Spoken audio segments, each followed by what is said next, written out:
To quote John Muir, nature is ever at work, building and pulling, creating and destroying, keeping everything whirling and flowing, allowing no rest but in rhythmical motion, chasing everything in endless song out of one beautiful form into another.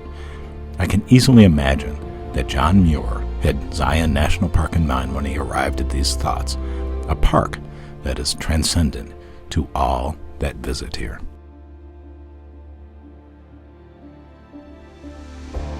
Dedicated in 1920, Zion is now the third most visited national park, receiving 4.5 million visitors a year. Zion is 2 large blocks of land, totaling over 146,000 acres, with 82% of this land being wilderness.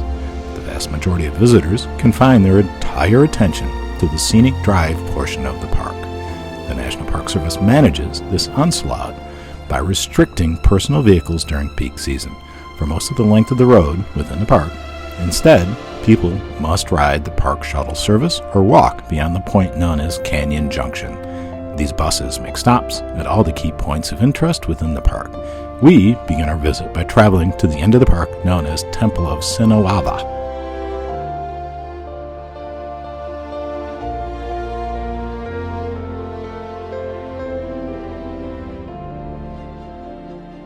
First set aside by President Taft as Mukuntuweap National Monument in 1909. The name was given by explorer John Wesley Powell, who believed the word was from the Paiute language and meant straight canyon. The park was established the 14th National Park in 1919.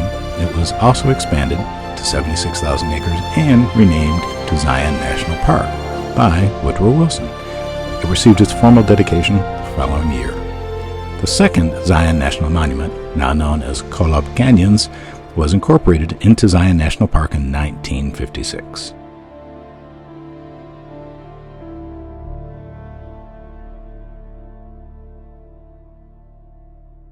This area of the park is named after the coyote spirit Sinawava, worshipped by the Paiute Indians.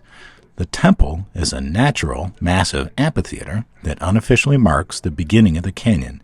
It's here that you begin the trail, Riverside Walk, that takes you on a short stroll along the North Fork of the Virgin River. The trail ends at the famous trailhead known as the Narrows. At the Riverwalk trailhead is a beautiful waterfall, gracefully dropping water 750 feet below. The spout is a slot canyon above, which contains the falling water to a span of not more than 5 feet wide. The waterfall, like most within the park, is ephemeral and depends on rain to sustain flow.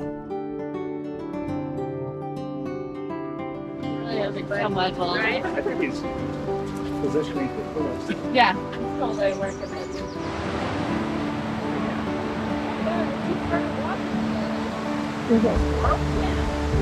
The conditions on this day provide us several picturesque waterfalls and extensive hanging gardens of lush green foliage and brightly colored flowers, draping from various outcroppings and crevices.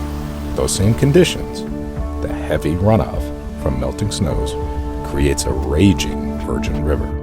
The river's flow is so high that it will be several weeks before anyone is allowed to hike the narrow trail. That is our loss, as we hiked up the Narrows several years ago, and it was one of the most amazing experiences I have ever enjoyed.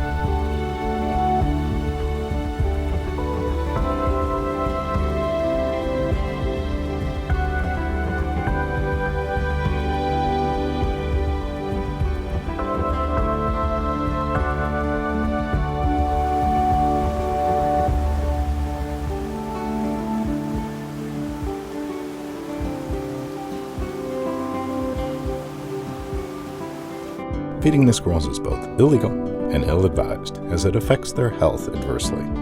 However, the little guys are excellent beggars, and they have clearly connived people to turn over their food. The results have produced some supersized squirrels who seem to have taken up sumo wrestling as a sport.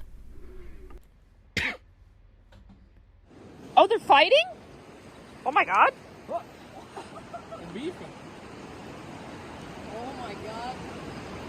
You get the video of this?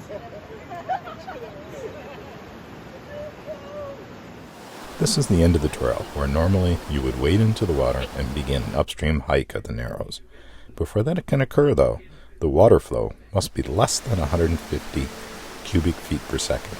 Today, it is over 1,000.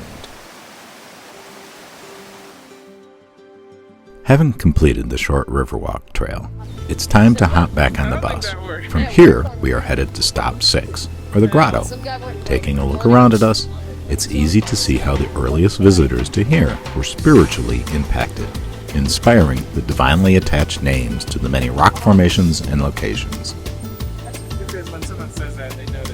For our second hike today, we walk away from the grotto picnic area and cross the river. We are headed to the middle and upper Emerald pools. To get there, we pick up the Kayenta Trail. This is a very popular hike as it provides many beautiful views along the way. It's considered a moderate hike, although in summer, the heat can make it seem much harder.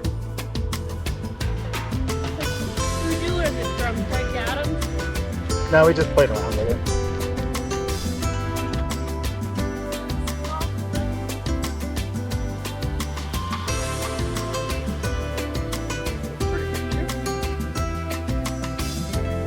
It's not long before we reach the middle pool.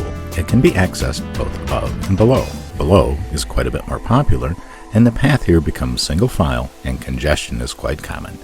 We visited both areas, and while the top offers nice views of the park, the bottom allows you to access behind the falls and offers great photo opportunities.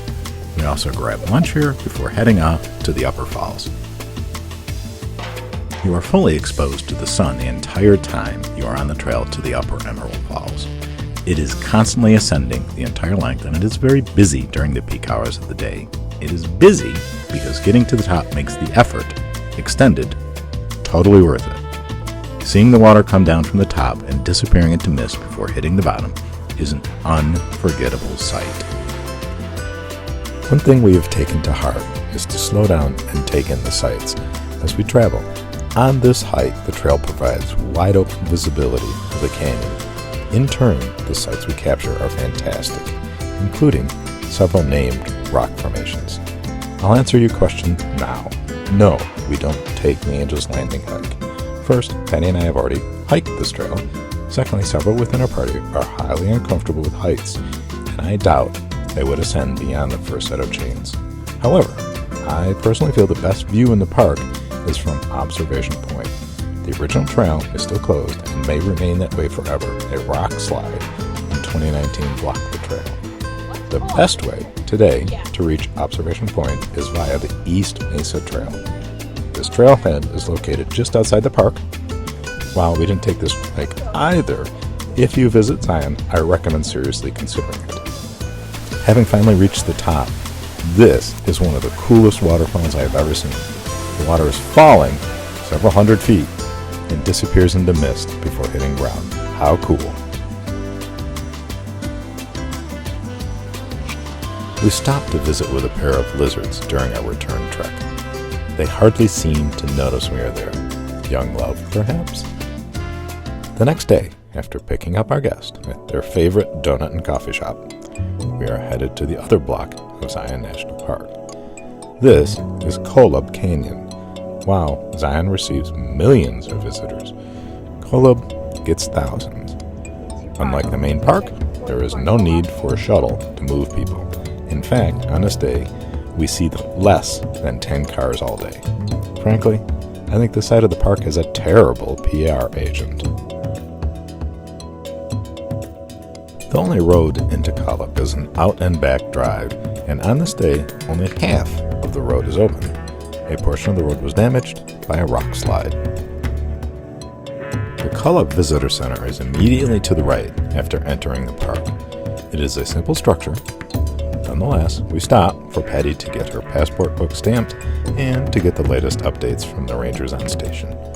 Departing the Visitor Center, we take a short drive up to the first stop, which is where the trailhead is for our hike today. None of us have visited this section of Zion before. This portion of the park still has the dynamic rock buttresses. However, it has noticeably more trees. Even though we are only separated by a few miles, this section of the park seems very different from Zion Canyon. We begin the hike, and several things hit us immediately. First being that we are the only people taking off on this hike. Compared to yesterday, where we were in crowds all day, this is quite nice. Secondly, it is very green here, and Tyler Creek is a gentle stream of water. Thankfully, as we would eventually cross over it many times throughout this hike. The hike is about 5 miles out and back, so we expect to complete it and then perhaps to explore more of the park afterwards.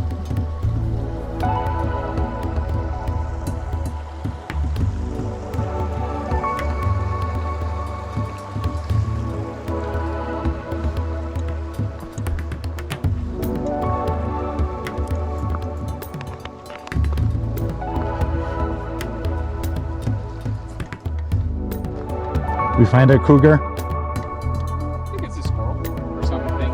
It's some sort of rodent over there. They have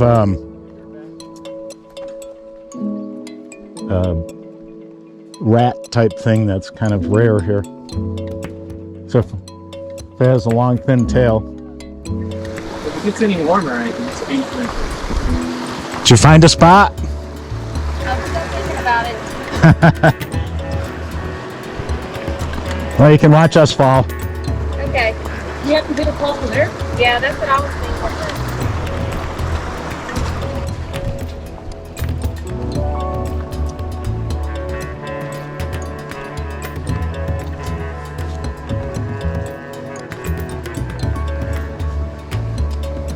All right, Ricky, so remember you're at elevation, so just pace yourself. So we're out.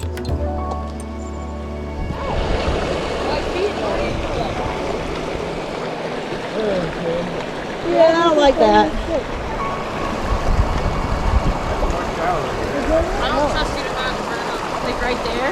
That's you gotta walk in the water. Walk on the log. Here's where people are going. Here, you can walk on the log. Oh, yeah, that's better. You can walk on the log. Looking green. The ultras that Jacob, these have it? Yeah, they all have it.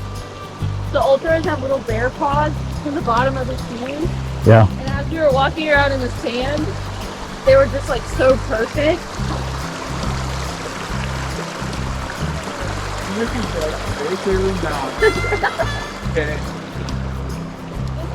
Yeah, let's get a picture here with this tree.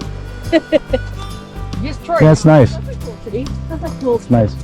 Yeah, it's good. It's good. No, it's just sleepy. That's a cottonwood. Whoa, what are you doing?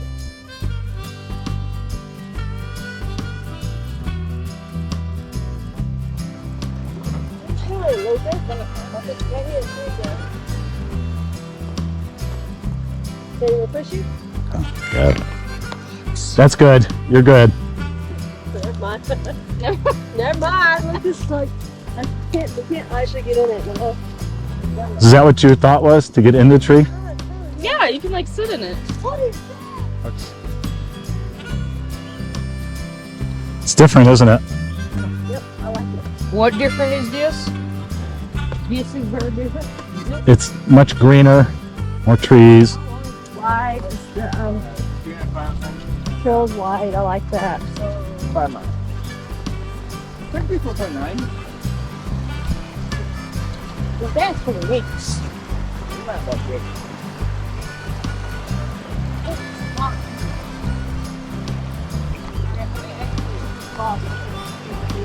Good. Good. You made it.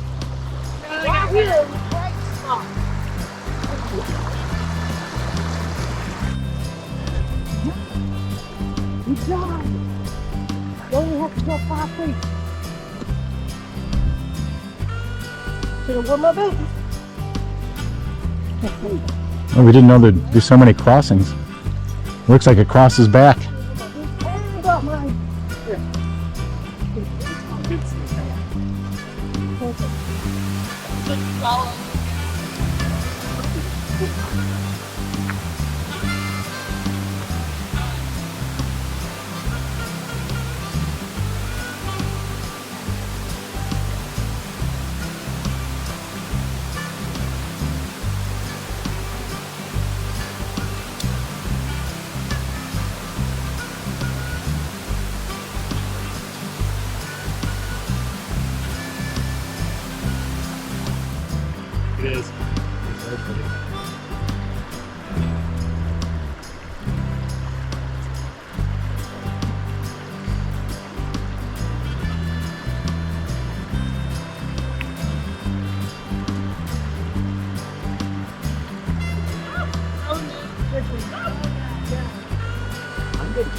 Just gotta fall.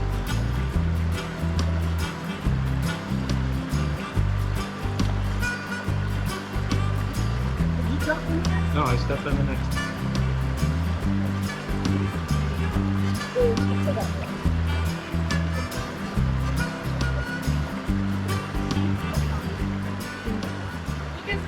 Right through here.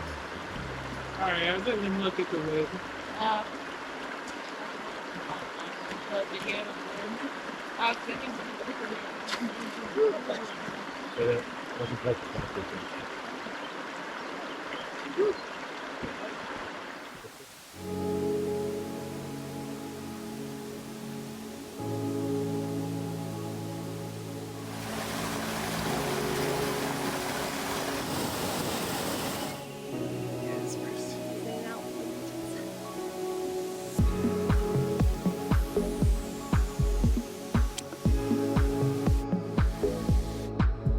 This section of the park has 2 cabins left from early Mormon settlers.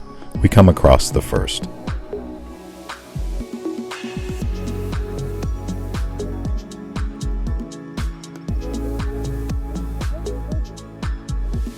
Oh yeah. I heard 30 to 50 crossings. Oh, look at this bug. Oh, thank you. Mosquito. But he's Frank will help you. Yeah.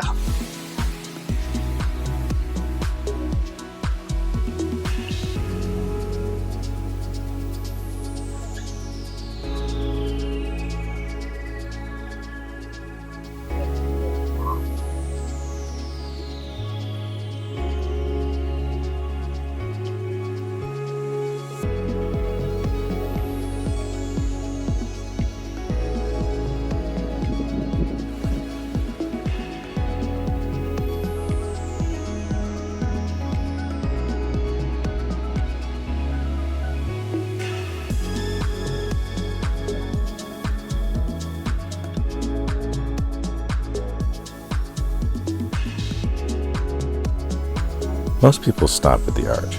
However, we continue further in the trail. We are told that just beyond here is a box canyon with a waterfall. Sure enough, after a short walk, we come upon a very pretty little waterfall. More lizards to tell us, goodbye, get lost, see you later. Oh, those are girl push-ups. Keep going.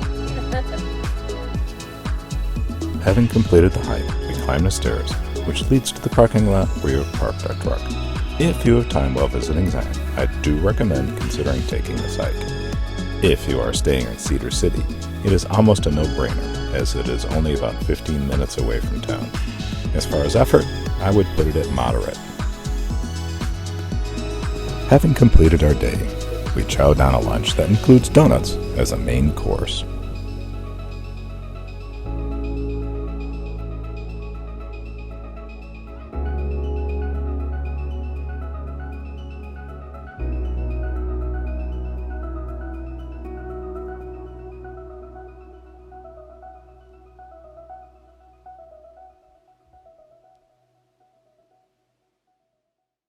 We understand how valuable your time is, and we are very thankful that you have chosen to join us as we traveled to Zion National Park.